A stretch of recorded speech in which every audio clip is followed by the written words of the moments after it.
Binulabog ni Dingdong Dantes ang mga kapitbahayan ng Barangay Baclaran sa Parañaque City nitong Miyerkules.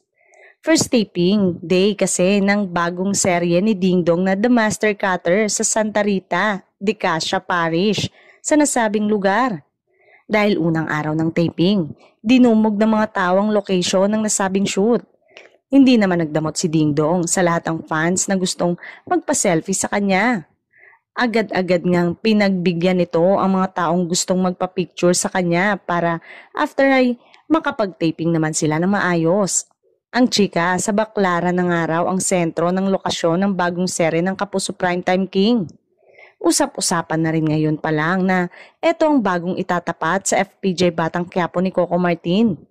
Ang bongga kung kay Coco ang Quiapo, kay Dingdong naman ang Baclaran. Mukhang swak naman kina Dingdong at Coco ang iyo ang Baclaran, kanya ang Quiapo.